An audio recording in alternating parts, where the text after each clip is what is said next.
All right. Well, hi everybody. It's Tuesday, fourth Tuesday of the month. So you know what that means. That it's love in action. Yay. And it's nice to be with everyone.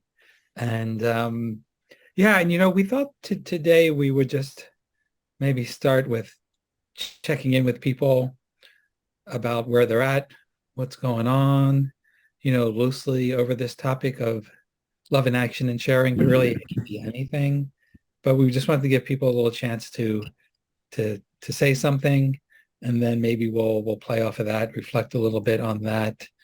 And so who would like to start? Oh, wait, let me start first, Tom, I think, because this Yeah, will give people a little bit of time to reflect. And I'll tell you a little bit about what I'm interested in around this topic too. So, good. yeah, Tom and I have been talking for quite some time about both of us feel a real desire, and not only desire, but a commitment to really help and support people who are sharing this understanding about life, being human, and how it works that we call the three principles. And I think it also extends not only to that specific group, but it's also applicable to anyone who has a life-changing insight, something that's really changed their life that they'd like to share with the world. And many of those people are doing that through a business or a practice or in some kind of form. So around this topic, I would love to know if you have any questions, challenges, or perhaps insights or opportunities that you might like to share with this group. And so what we'll be able to do is give you a little space to talk about that, and then we can actually get reflections from everyone else who's here. So in order to do this in a way that is smooth, I've been experimenting with some of that in other meetings. What I'd like to ask you to do is just keep that very short. So keep it under 2 minutes, like whatever it is that you'd like to share about either a question that you have about sharing the three principles understanding, sharing this life-changing insight, or an insight that you're having, an opportunity or idea that you'd like reflection on. So in 2 minutes, and kind of like put it as a question for us to reflect on, and then we can see what we've got in the group. And that way, I think it will really help us to get to some juicy stuff that's interesting for everyone. Does that make sense? Okay. Did I explain that well, Tom, you think, or is there anything else you want Oh, to add? that was just a master explanation. That was awesome. I'm gonna blame that on the jet lag too, I was because going to say maybe jet lag is good for you. Maybe you should do this more often. sure as hell isn't me. Okay, cool. So what I will do is I'm actually going to call the name of each person that I see in the gallery. But if you pass, just simply you don't have to unmute, or you can even put in the chat that you're passing. And I see that Xander's got a comment. I'm here just listening. So if that changes, Xander, just you can let us know in the chat. So Peter, do you have something about those things that I mentioned, something, a question or an insight or something you'd like our reflection on as a group?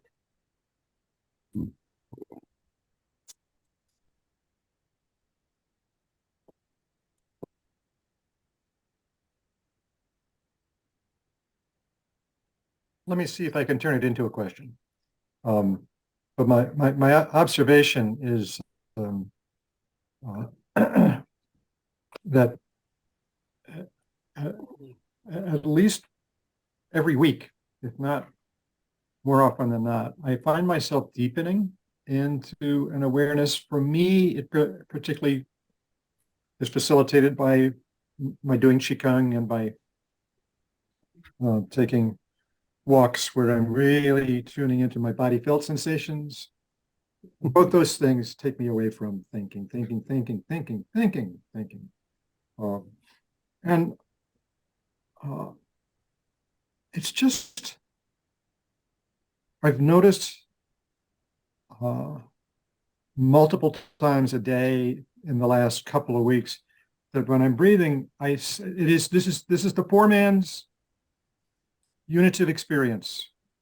When I breathe in, it's like I'm breathing in all of the bird song around me, the breeze is around me, the squirrels hopping around me. I'm like, huh, never had that before. Not that way, not with that ease, not with that openness. Um, and I'm seeking ways to share this, having this be an open question, how to share this, especially in group settings where people are really trying to deal with intergenerational trauma, stuff that's been going on for a while. Um, so not the easiest. I'm coming to you in pain. Can you help me with my pain? Or I'm coming to you because I'm stuck and I want to do something. I want to be creative in some way. This is a slightly different audience. Um, so that's my questions are still, I'm getting openings around how do you share something like that in that setting? That was beautifully succinct, Peter. Thank you. Thank Yeah. you. So what I'm going to do is I'll see if myself and Tom have something for Peter. And then if you have something as you're attending in the gallery, if you would please raise your digital hand so we can see you. And there's no pressure at all. It's like, this is an opportunity for you to check in and see if there's something that's moving inside of you. And you'll just know it because you know it, however that strikes you. And if you don't know, that's okay too. So that's the invitation to please raise your digital hand by going to the reactions button so that we can see. And yeah, I do have something for you, Peter, that came up when you were saying that, right? So there's this idea that if I want to share what I've seen that's changed my life with someone who's in great pain or someone who's stuck, and you mentioned intergenerational trauma, which, oh my God, if trauma isn't enough, it's intergenerational, like the heaviness of that, right? What came to my mind was this beautiful conversation that I was privileged to facilitate for 3PGC last week with Erica Bugby. And she was talking about, the title of it was Comparison is the Thief of Joy. And she was talking about her work with teenagers. And the topic came up like, how do you get through to someone who's in a lot of pain, caught up in their head, really, really caught up in whatever's happening? I think it was that conversation that brought this, but the first thing that we can do, that we can always do, is really be present and listen. And this is always going to be a helpful place to come from. So, Peter, you spoke about in a group. I think about this in one-on-one. It's pretty simple, right? Like, actually, if I'm with you, I just listen. And I listen to your soul. And I listen to the bird song. And I listen, open up, just like what you were saying, like open up and listen to the all instead of my own thinking. And you'll hear something, maybe. Or maybe you're just being that space of listening. And I think that is a gorgeous place to begin with anything. So that's not really advice. I just see that as useful. And in a group, I'm kind of imagining, I'm thinking about the groups that I'm in. I think that people show up when we differently and feel it in some way when we show up that way. So I don't know if I have a particular thing that I do, but when there's tension in a group and people are very clearly feeling pain or reliving pain because they're sharing from it, the first thing I'm going to do is drop out of my own thinking, get present, and listen. And I think in doing that, something shifts before I even say a word. It seems to. I don't know exactly what that is. And then it seems that often something opens from there. But even if it doesn't, it just got a little bit quieter, just because I got a little quieter. So that's what occurs to me. And then I'll pass this to Tom and see what you may have heard or what that sparked in you. Yeah, yeah. Let's see. I think sparked a few things in me. And one is that I would always take anything that looks like for lack of a better word, this is a diagnosis or a sort of problem like intergenerational trauma. I would take that very term kind of lightly, um, without like minimizing people's troubles and whatnot. I think you can make who even knows what that is. I mean, that's something that people talk about. And I think if you give it a lot of weight,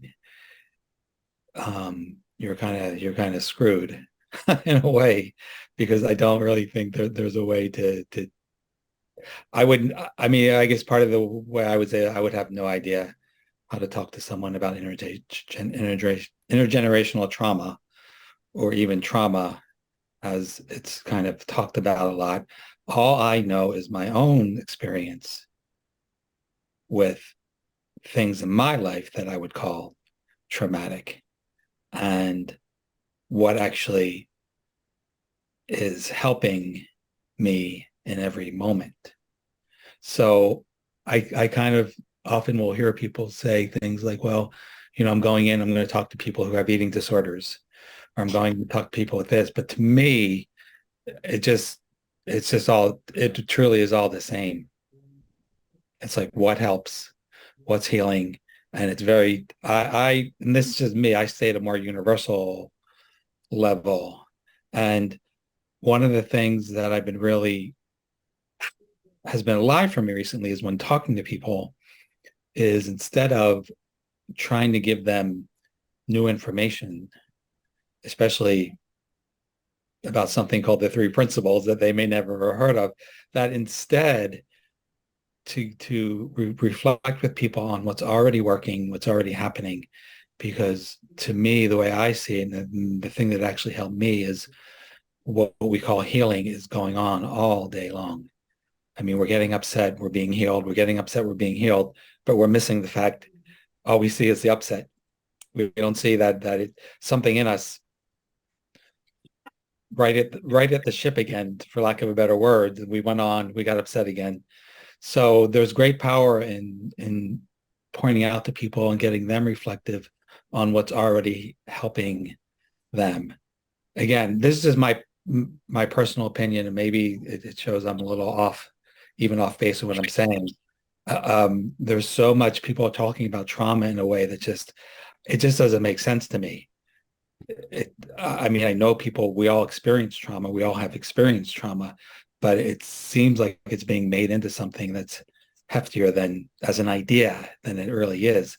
But the reality of I've had trauma, I've had healing from trauma, I have memories of trauma, I have thoughts on a hourly basis that totally freak me out, whether I connect them to trauma or not.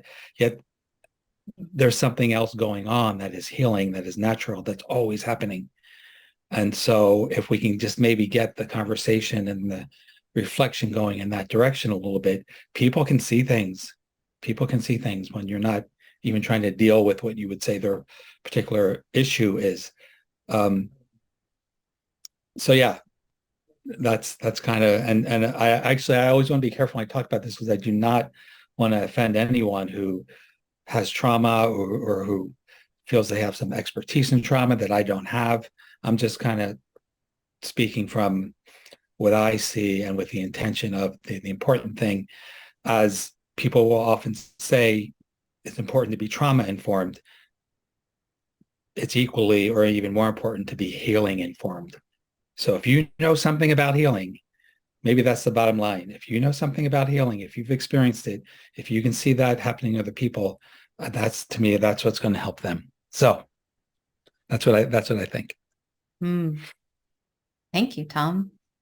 And I'm just going to quickly recap for Michaela, since she just joined us. Hi there.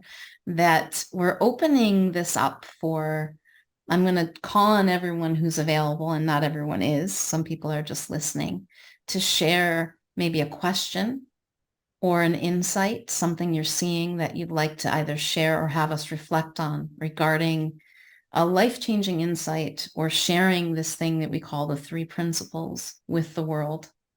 So it's kind of a broad question, really. Anything that falls under that umbrella is very welcome. And what we're going to do is open up for comments after that. So Tom and I will speak, and anyone else who wants to share from their heart that they're moved by whatever it is that you say. So on that note, I want to give you some space, Peter, to reflect on what you heard from myself and Tom, if you'd like, in just a minute or so. If you want to unmute and do that, you are invited.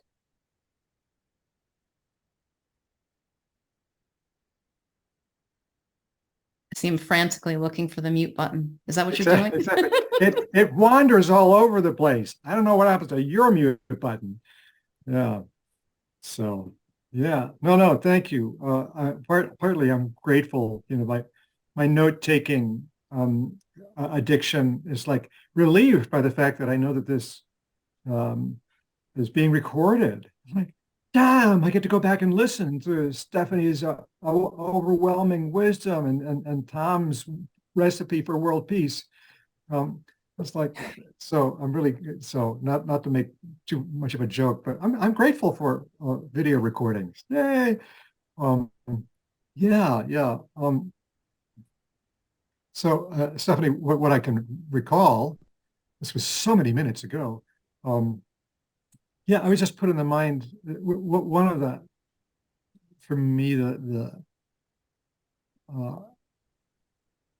the I don't know exactly how to typify it, but the wonderful, examples of how do you work with the three principles in a group that may not understand or be up for that much peace and relaxation. And George Pransky just like getting into business settings and just like, let's start a meeting and, calling a timeout, like within whatever, maybe less than a minute. Like, oh, we're not ready to start. And then, and then rebooting, stepping back, and then finding there may be something that'll help us start now. And finding, even after restarting things, he still doesn't have a clue. And calling time out again. So much wonderful wisdom. How much wonderful wisdom there is just in that. So that's one thing. Like, yeah, thanks. So thanks for giving me your own kind of reflection with having co-hosted a meeting with Erica Bugby. Yeah, it's like, wow, cool. And Tom, I love the phrase being healing informed. Like, yeah, what a wonderful thing, and just to be reflecting on that, which makes an awful lot of sense. Yeah, there's some, and I do have to admit that I I do find that Michael Neal's, just talking about the inside out understanding is a little bit more approachable sometimes. Like where is our experience actually coming? Raising a question about where our experience is really coming from, rather than because I've done this dozens of times. The three principles, well, they've been helpful in poor and violent neighborhoods. Like, what are the three principles? Like, oh, here we go. Suddenly I'm treading on toes. Um, yeah. So, but to keep the listening front and center. Yeah. So thanks. Thank you, Stephanie. Thank you, Tom. Yeah. Thanks, Peter. And that's, I think what I want to highlight in what you just said is that, what you notice about what makes sense to you and what makes sense to you, what feels right about sharing it. And if it feels right or easier or whatever the word might be to talk about the inside out understanding versus the words of three principles. And I had that same experience just yesterday. Someone said, so what are the three principles? What is the three principles? And I started out with something that's very simple, like a very simple explanation of how our reality is created, the inside out nature of our creation, that it's not, because that people get, I find people seem to grasp that very simply. And I don't need to talk about mind, consciousness, and thought. And then she said, yeah, but what are the three principles? What are they? The three, I need to know. And so then I actually talked about it with her, and I just slowed it down and looked at who I was talking to and spoke to her, not from, oh God, this is a test and I better pass. And I hope if Sydney Banks can hear me wherever he is, that he's pleased with what I say, And I spoke to her about what mind, consciousness, and thought are to me and how they relate to creating our reality. And actually I was like, that wasn't too shabby. And she heard something in it, because this particular person has been in circles of spiritual teachings and things, just like, oh yeah, consciousness, like aliveness, like an awareness. And she got it. She got something. And it allowed the conversation to flow into something else. So, if those words feel like a stumbling block, you don't have to use them. And if someone asks specifically, well, that's great because they're interested. Just see what occurs to you. And then you find out. So thanks, Peter. Yeah. And Steph, I think when there's something in that too, and what you're saying that I experienced this week too, I think it's really valuable for us who are practitioners or teachers or coaches to pay attention to when people look like they're hearing something. That can be really powerful, not to skip over it too much, to really notice it, sometimes point it out. I had a similar experience this week where I was picking my friends up at the airport, driving them home. And they had, my friends and their 14-year-old daughter, or her 14-year-old friend, kind of being in the back seat talking and stuff. And then the one person started asking me about the three principles. And I said, I don't like talking about the three principles because it's too it can sound too esoteric. But she kept pushing. Well, what is it? What is it? And I just found myself talking about the fact that, I get embarrassed, I get down, but that I always come out of it. And that has been so helpful to me. It was so interesting as I was talking. Now I was in the front seat. The two girls got very quiet. I could hear the quietness. So I knew they were listening, and who knows what was happening. And then after we got home, the mom took me aside. She said, they were really listening when you were talking. I said, yeah, I felt how quiet it is. So when we notice in talking to other people, I think that's very helpful. When you notice someone getting kind of quiet, or you notice someone being affected, just the fact that I think that you notice and appreciate that happening, to me, it takes you to kind of a higher place in your work. And it kind of feeds that happening, because it's happening. People are hearing things, and sometimes it's nice to point that out. So should we go on to someone else who wants to just share something? Does anyone else? So it's just open floor, just anything that's on your mind, or hey, Michaela, welcome. Hey, how are you? Good. Good. Well, it was interesting because I came in when you were talking about trauma. So a couple of stories sort of leading to this was So, and talking about like, there is only one thing to talk about. So I work with people who see their body as a barrier to the life that they really want to live.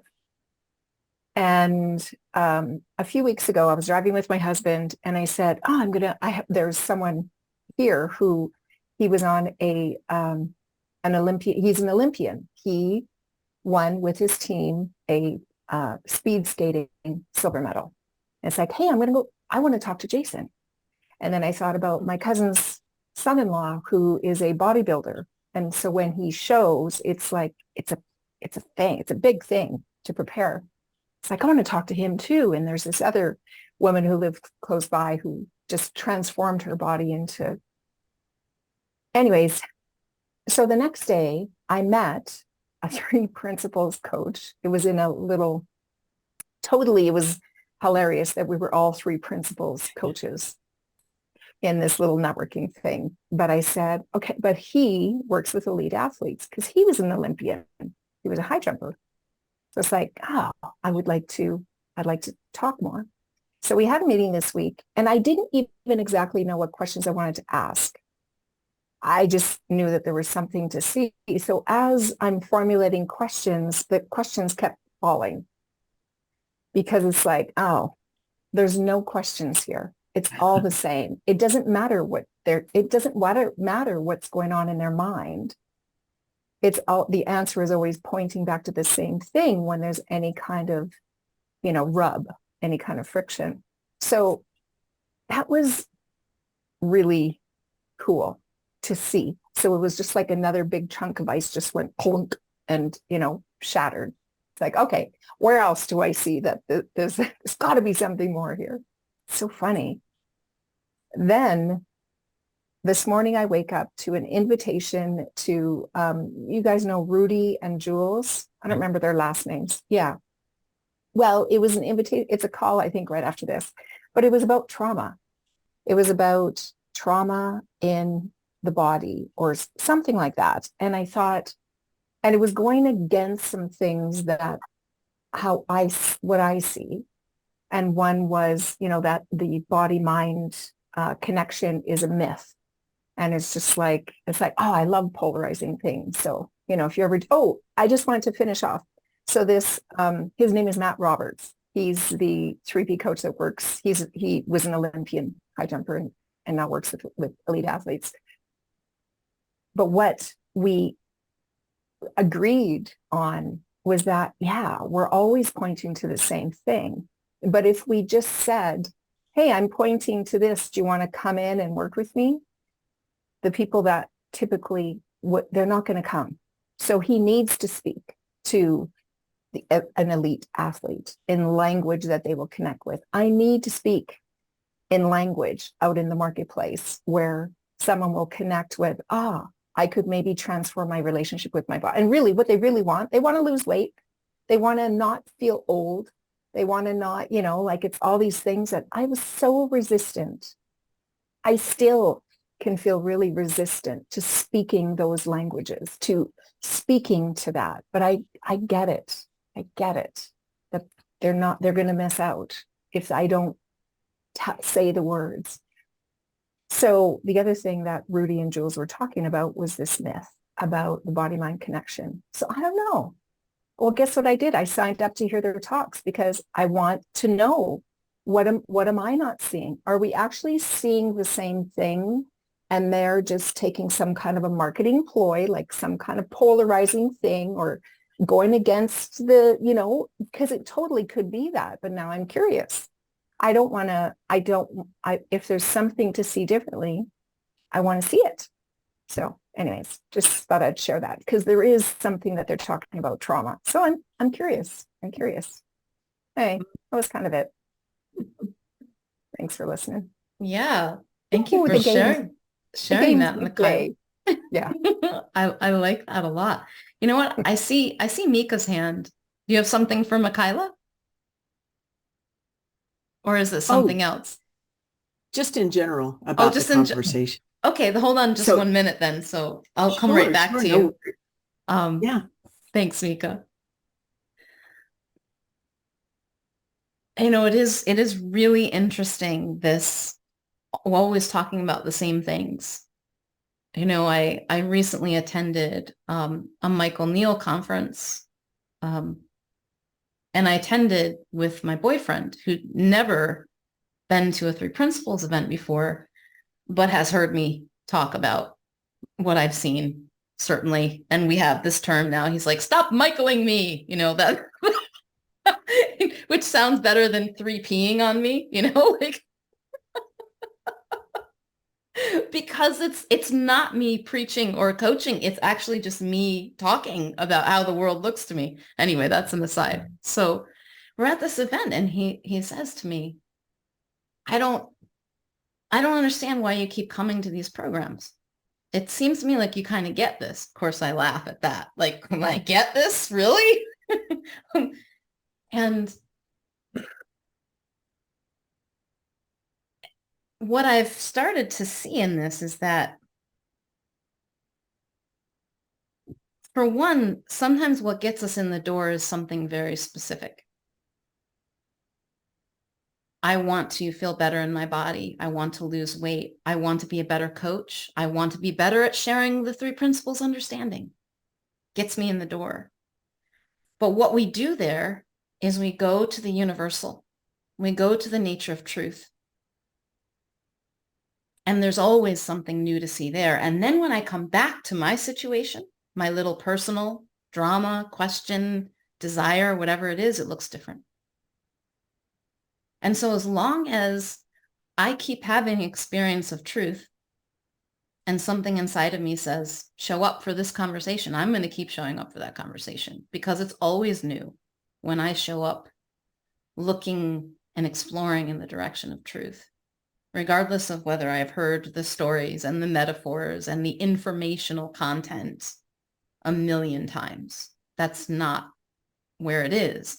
But what gets me in the door is something that I want specifically, probably, even if it's just that feeling. So I kind of heard that, Kyla. Tom, was there anything that you wanted to reflect on in what Well, Michaela I think said? the only thing I want to say, Michaela, is like every time I see you and every time I hear you talk about what you're doing in your work, it just makes me so happy to know that you're doing what you're doing, and the way other people are responding and benefiting. So it just makes me happy to hear about your work. I just want to say thank you, because I'm going to start a Facebook group, and I'm going to use the 3P in the title somewhere, which is fucking scary, right? And I recognize how I might get, I feel emotional inside, but maybe I'll just keep it together. How the only way that,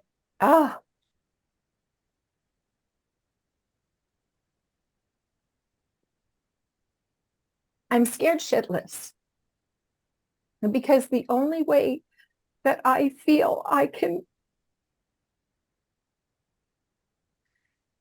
make the impact that I know is available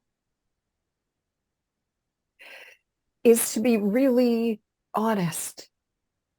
And that is sick. Because the thing is,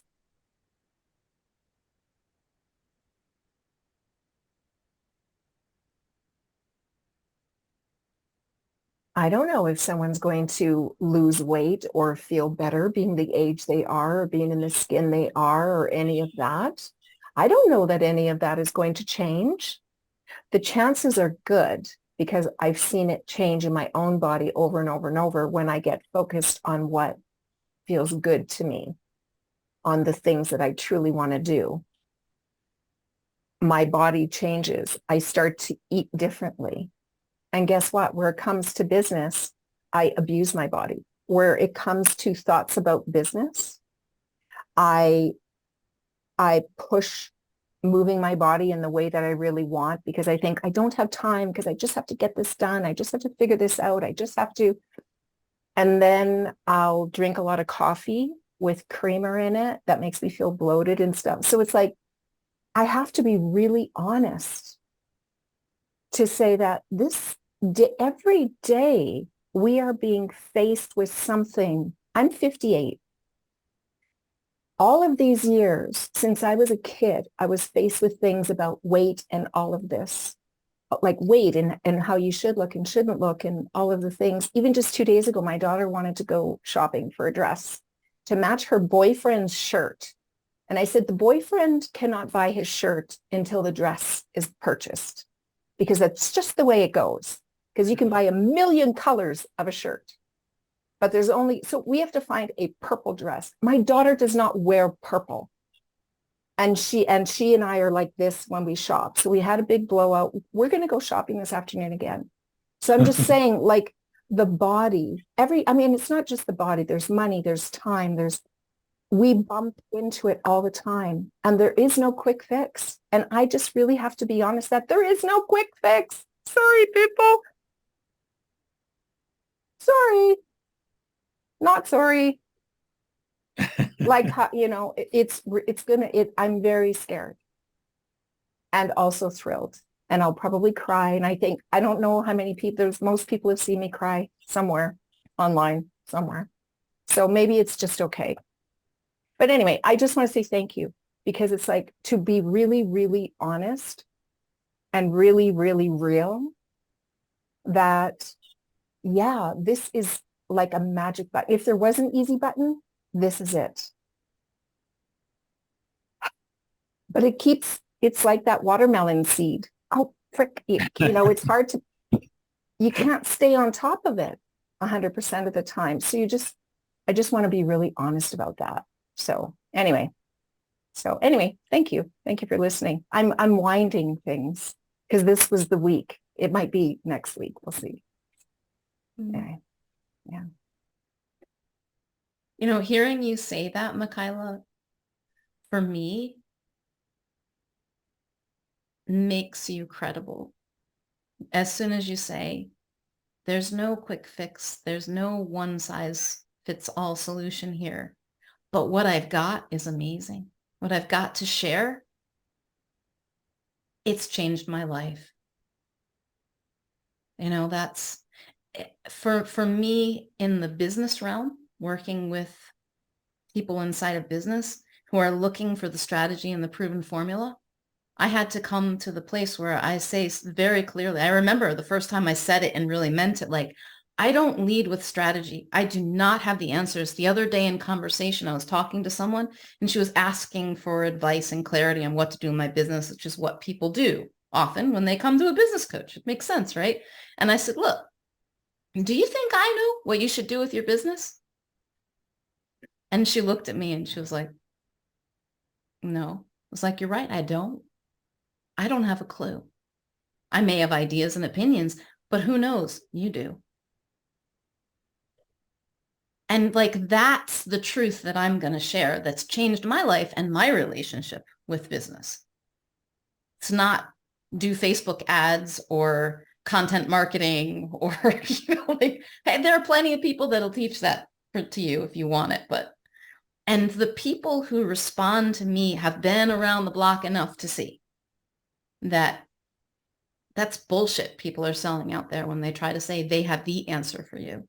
They can feel it inside themselves. And when someone says there's no quick fix, but there is a direction, and what you're really looking for is available right now, like that thing, like, because what they're looking for is not even weight loss. It's a different feeling. It's peace. It's contentment. It's loving themselves, whatever it is. That is available now. And that's what I'll tell people. Like, look, the clients, the money, it's going to take time. I love that game. But when we talk about what's available now and you see more of that, it helps you get those things, but you don't even care. Like, it doesn't even matter anymore. And it's gorgeous.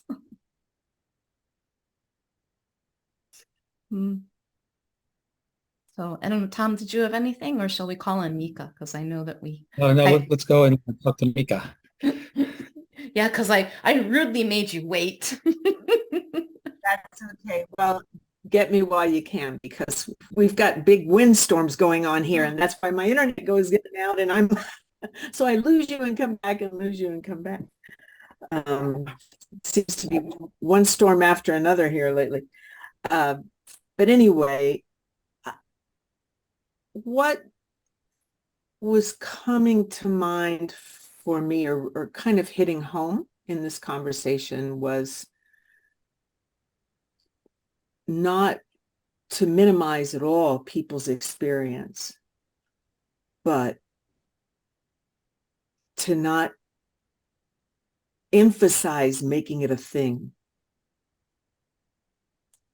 the trauma, because boy, we can build a whole lot on a thing.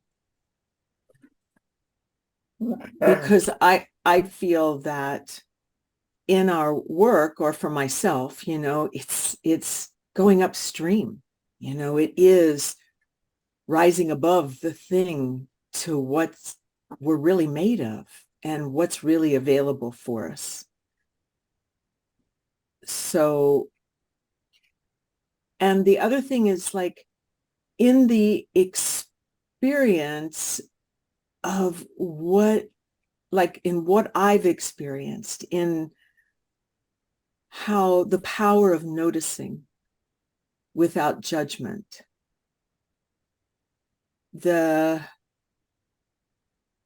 and just in that noticing how things within me, it lightens it immediately in the noticing, and not snowballing it and building it, but noticing it and go, oh, okay, and bringing it back to the beauty of our humanity in its power and in its messiness and all that it is, like honoring what is. And when I share from that place of what I notice and what I've experienced, there's no pressure there to convince or to change, but it's just in that sharing that other people go, that's like, how many times have I heard Michael say, like, yeah, me too. Me too. Yeah. And there's something that we feel our hearts, and we feel our connectedness, and we feel support in you. Years ago, when I was living in New York and I was studying acting, and I studied various forms, but in the method work where we go in and we do that, that work of connecting to experiences to bring up this organic feeling within ourselves, it brings it alive. And in bringing it alive, bringing it alive in that character, all of a sudden it's living in us. So I can see or feel that connection to how, when we share this, when I'm sharing this, like when it comes alive in me, it's felt. And it becomes genuine, not intellectual, but it's in the feeling. And there's something about when people start to get a feeling, man, that can take them a long way in rising above circumstances. So anyway, that's what I had to share. Beautiful, Mika. Thank you. Yeah. Yeah, that was beautiful. I just enjoyed, even I really got into kind of a zone listening to you where I wasn't even hearing your words so much. There was just a power and a beauty to the feeling that you were conveying. So thank you.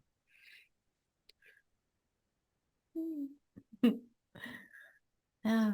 So Xander, I know you were eating, and it appears that you are no longer. If you'd like, there is space for you to share a question or an insight or something that you would like for us to reflect upon, or that you'd like to share with the group.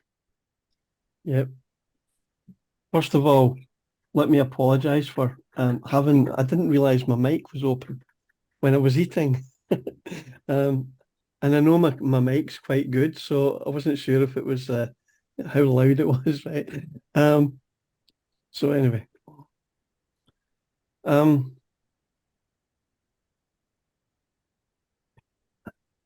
You know something, there's been quite a few. I couldn't have, if I had been asked to share first, I wouldn't have had anything to say, right? And that's the way I approach everything. I approach everything that way. Um, if I'm speaking with an individual about a problem, they're the ones who are calling it a problem. I'm speaking to a human being. I'm not speaking to a problem. I'm speaking to a soul, a person. I'm not speaking to a problem. I I I I'm an alcoholic. Well, no, I'm not. Right? I'm a recovering alcoholic. Well, actually, no, I'm not. When was the last time I had a drink? Yeah, I don't even remember, right? It was so long ago, so many years ago. I am not a problem. And I cannot be described as a problem. And when I heard Michaela, and I hope you don't mind me speaking directly to you, Michaela, but it just come to me, and I had to write it down, right, as I heard you speaking. And the words that come to me was, again, I wrote it down, just be honest. Don't worry about impact.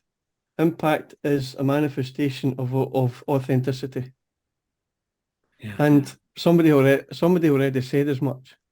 So that's all I have for but from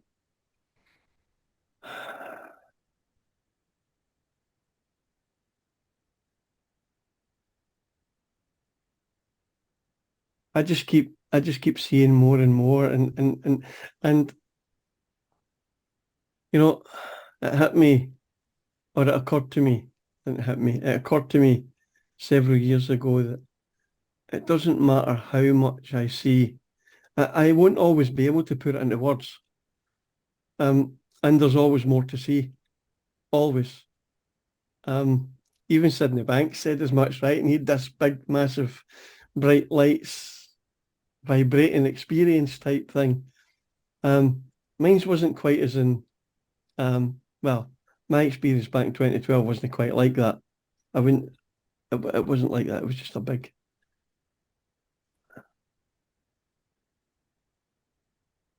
I don't know that I have anything other than what I've already said. I love Peter's sense of humour. Sort of made me feel right at home almost as soon as we opened up. Stephanie, I don't know if I have any questions that I've shared what's come to me during the discussion, and yeah, something that's I launched. Here's something. A couple of days ago, Sunday night it was. I launched it's a big build up, right? Privately on my page. Oh, and by the way, you can't advertise a group on Facebook. You can only advertise a page, right? But you can make advertisements from your own account anyway, I think. Anyway, that's a different conversation, right? I was advertising, the launch of the new website and what have you. And really as a blog, right? And I have stopped pandering to I've stopped pandering to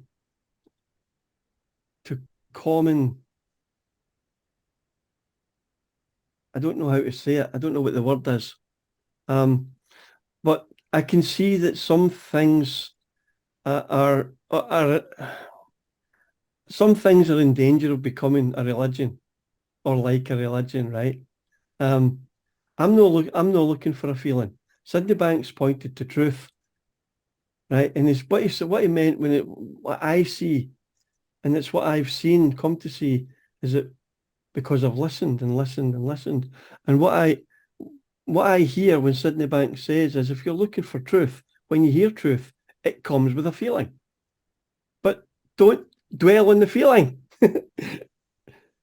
Don't dwell on the feeling. It's if you're searching for a feeling, you're going to get, excuse my language, fucking lost. You'll get lost looking for a feeling, searching for a feeling. I'm not saying this directly to anybody, but I do tend to sort of speak my mind. I am not as polite, or I can't do it diplomatically the way other people do. I use plain common streets are dirty streets of Scotland, right? Language, right? Because that's where I come from. And, I don't pretty things up. I can't. It's not who I am. I forgot to put my wig on this morning as well. That's a joke. But yeah, that's you know, I don't fill the gaps in my face because it looks better for other people. Fuck that. I'm just sorry, but I don't do it, right? There's nothing false about me. But I'm always looking for truth. And when, and um, I often find myself saying things and I think about them later and I think, that isn't exactly what I meant. And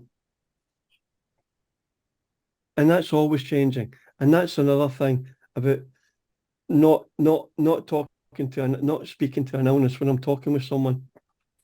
If I'm speaking with someone on a Monday and I meet them again the following Monday, for instance, I'm not speaking to the same person. I am never speaking to the same person as I was speaking to before, because we all change, hour to hour, sometimes minute to minute. We all change. There's a saying, no man steps in a river, same river twice. I always try to remember, it's easy to forget.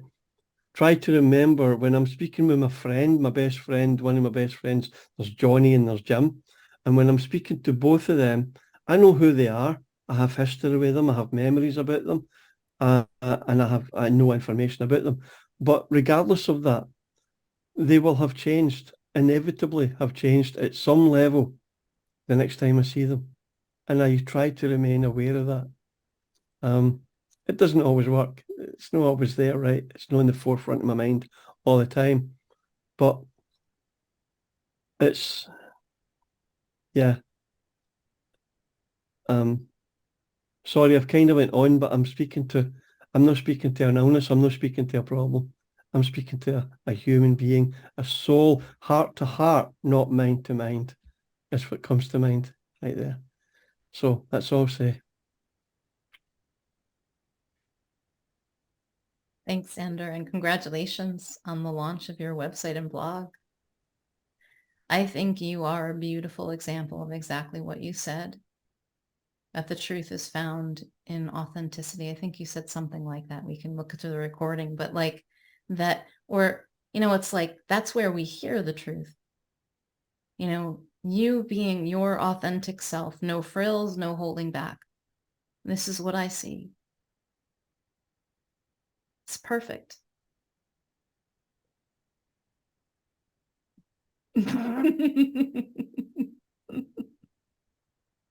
Yeah, and I particularly love the part about seeing people fresh every time.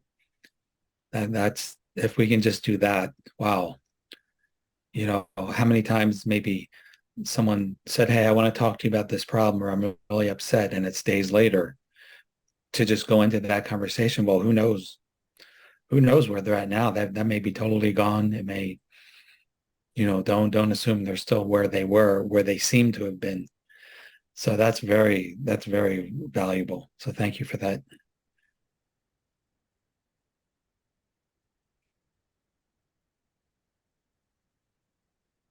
Thank you. I just, Sorry.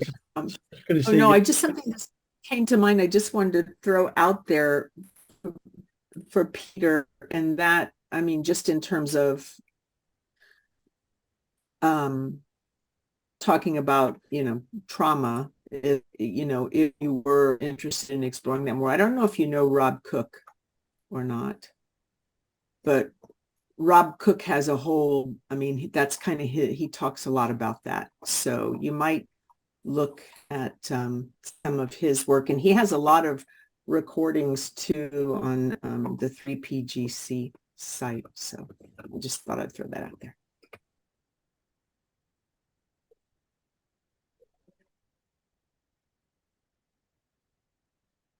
Was there something, Xander? Or are you complete for now? As the coaches say, I was like, oh, I hate when I hear myself say that still. Oh, but sometimes it kind of feels all right. Feels good sometimes. Is that something coaches say? Thank God I've never.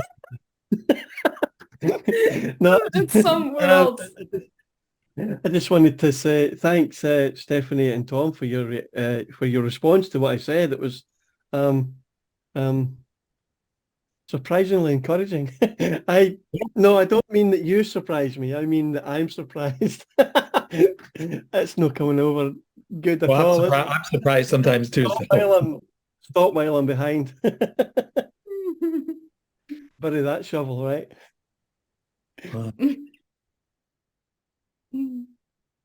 Yeah.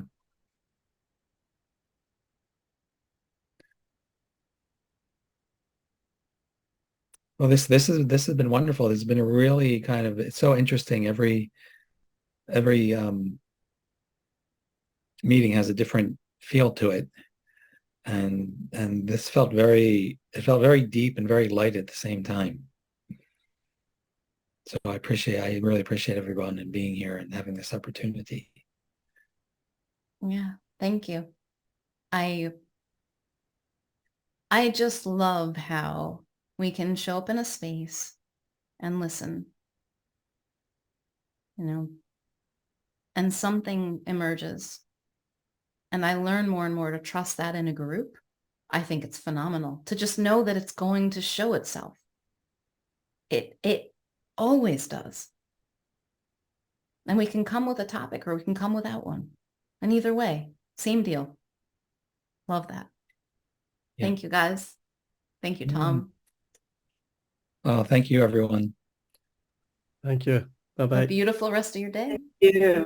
Bye. Take Yeah, care. you too. Bye. Bye.